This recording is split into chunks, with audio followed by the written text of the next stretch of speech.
Сәлематсыздар ма, YouTube көруші достар, қыздар, келіншектер. Бүгін міне біздер буға піскен асқабақ кусоктап турамыштаймыз. Сыртқы қабығын ашып, үлкен де емес, кіші де емес, орташа етіп турап, сосын мантаварканың ішін майлап, сол тураған кусоктарымызды саламыз.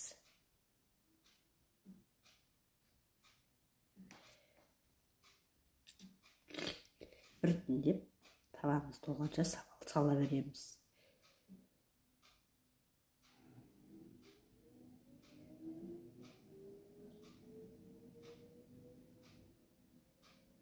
Мантаварка тавасы толды, енді маргарин майымызды бетіне жағамыз.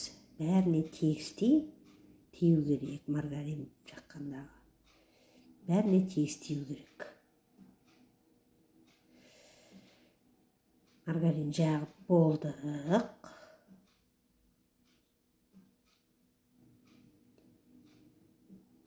Енді бетіне песок шашамыз. Тағы да каждый кусоктың үстіне песок сүйіп шығамыз.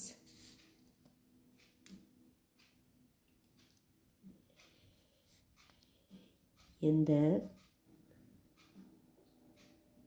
ыдысқа апарып, газды жағып, ыдыстың ішіне су құйып,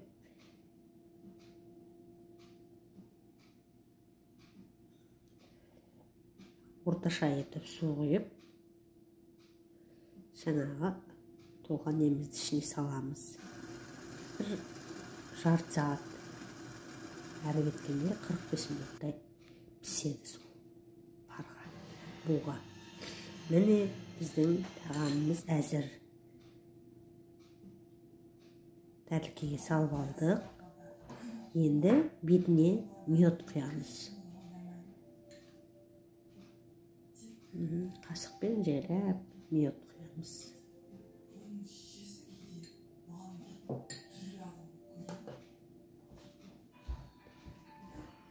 Мед жаңағы неге сіңу керек, асқабағымызға.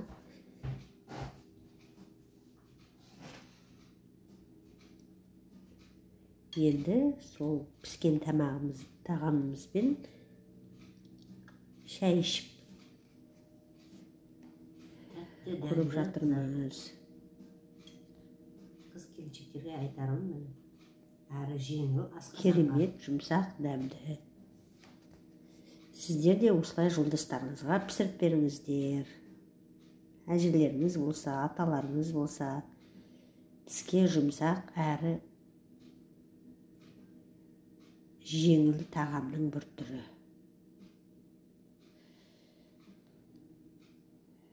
Тыңдағандарыңызға рахмет. Менің YouTube каналым тіркеліңіздер. И лайк басуды ұмытпаңыздар. Осылай сіздермен өзімнің рецептілермен бөлісіп отырам. Көп рахмет сіздерге. Алла жар болсын.